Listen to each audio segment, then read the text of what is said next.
বড়দেরকে প্রণাম আর ছোটদেরকে ভালোবাসা জানিয়ে আমি শিপ্রা মজুমদার আজকে আবার একটা নতুন রেসিপি নিয়ে তোমাদের কাছে চলে এসেছি।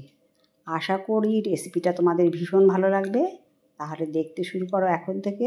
আজকে আমি তোমাদেরকে কি দেখাতে চলেছি দেখো বন্ধুরা, আমি একটা থালার মধ্যে অনেক রকমের সবজি নিয়ে নিয়েছি। বরবটি, কুমড়ো, ঝিঙে, বেগুন, পটল, গাঠি কচু, মূলো, আলু, এই সমস্ত সবজি দিয়ে আজকে আমি একটা ঘ্যাট রেসিপি তৈরি করে দেখাবো। এটা বাঙালির অত্যন্ত জনপ্রিয় একটা রেসিপি। মূলো, গাঠি কচু এই সময় তো অ্যাভেলেবেল পাওয়া যায়, এই জন্য আজকে আমি তোমাদেরকে এই রেসিপিটা তৈরি করে দেখাচ্ছি। দেখো, মূলোর যে ওপরে ছালটা থাকে সেটা পিলার দিয়ে ছাড়িয়ে নিয়ে এরপরে আমি এমনিভাবে কেটে দিচ্ছি। লম্বার দিকে কেটে নিয়ে মাঝখান থেকে ফালি দিয়ে দিচ্ছি। একটু বড় বড় সাইজের করেই আমি কেটে নেবো, যাতে না একদম গলে যায়। এটা কিন্তু একটা পুরনো রেসিপি, মা ঠাকুমার আমল থেকে এটা কিন্তু এখনো পর্যন্ত একদম জনপ্রিয় একটা রেসিপি বাঙালির কাছে। বিশেষ করে এই ঘ্যাট রেসিপিটা খেতে কিন্তু ভীষণ টেস্ট হয়, আর সেরকম তেল বা মশলা অতটা লাগে না। দেখো, মূলোটা কাটা হয়ে গেছে। এবারে আলুগুলোকেও আমি কেটে নিচ্ছি। একটু ডুমো ডুমো সাইজ করেই আলুগুলোকে কেটে নিতে হবে। তোমরা অনেকেই ঘ্যাট রান্না করতে পারো, তবুও আমি যেমন করে ঘ্যাট রান্না করি সেইভাবে আজকে আমি তোমাদেরকে দেখিয়ে দিচ্ছি। পটলগুলোরও খোসা ছাড়িয়ে নিয়েছি। এবারে এবার মাঝখান থেকে ফেলে নিয়ে তারপরে আমি দুভাগে ভাগ করে দিচ্ছি। এভাবে সমস্ত পটলগুলোকেও আমি কেটে নেব। দেখো, সবজিগুলো সমস্ত কাটা হয়ে গেছে। একই রকম সাইজ করে সম্পূর্ণ সবজিগুলো কেটে নিয়েছি। কুমড়ো, বেগুন, ঝিঙে, বরবটি, মূলো, আলু, পটল, গাঠি কচু। এই সময় দুর্গাপুজোর সময় কিন্তু এই তরকারিটা ভোগেতেও দেয়া হয়। তাই আজকে আমি তোমাদেরকে বলতে গেলে দুর্গাপূজা স্পেশাল একটা ঘ্যাট রেসিপি তোমাদেরকে তৈরি করে দেখাচ্ছি। একদম কম তেল মশলা দিয়ে আজকের রেসিপিটা রান্না করে দেখাচ্ছি। এখানে প্রায় 3 চামচের মতন সর্ষের তেল নিয়ে নিয়েছি। এটা সর্ষের তেল দিয়ে রান্না হবে। 2টো শুকনো লঙ্কা ফাটিয়ে ফোড়ন দিয়ে দিলাম, আর একটা তেজপাতা ছিঁড়ে দিয়ে দিলাম। এবার দিয়ে দিচ্ছি 1/2 চামচের বেশি 5 ফোড়ন।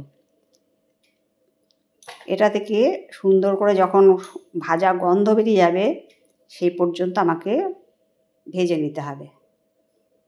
এই ফোড়ন দিয়েই কিন্তু আজকের আমি রেসিপিটা রান্না করে তোমাদেরকে দেখাবো।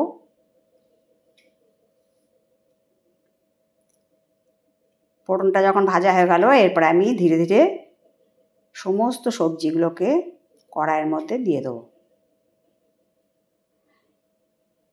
এই রেসিপিটা কিন্তু ভাত, রুটি সমস্ত কিছুর সাথে খেতে ভালো লাগে।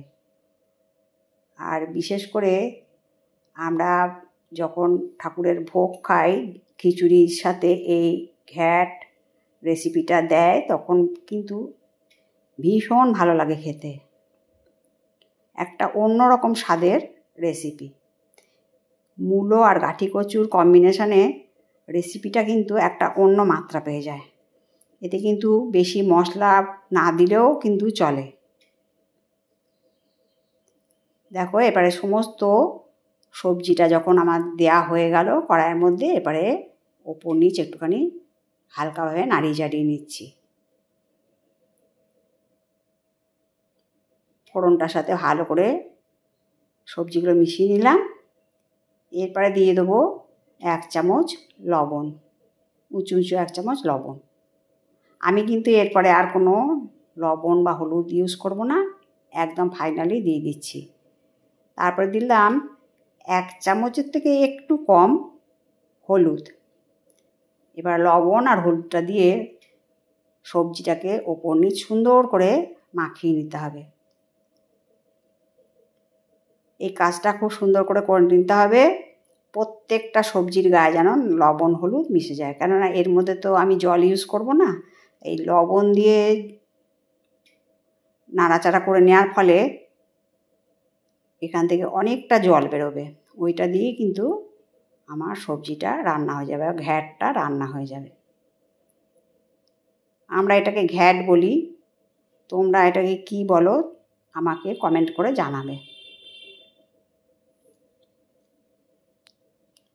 তারপরে ভালো করে নাড়িয়ে চাড়িয়ে আমি একটা ঢাকনা চাপা দিয়ে রাখলাম। মিনিট 5-7 ঢাকনা চাপা দিয়ে রাখার পরে আমি আবার ঢাকনাটা খুলে দিয়ে আর কিছুক্ষণ নাড়িয়ে চাড়িয়ে দেবো ওপর নিচ করে। যতক্ষণ না মজে যায় ততক্ষণ পর্যন্ত কিন্তু মাঝে মাঝে ঢাকনা চাপা খুলে এই কাজটা করে নিতে হবে।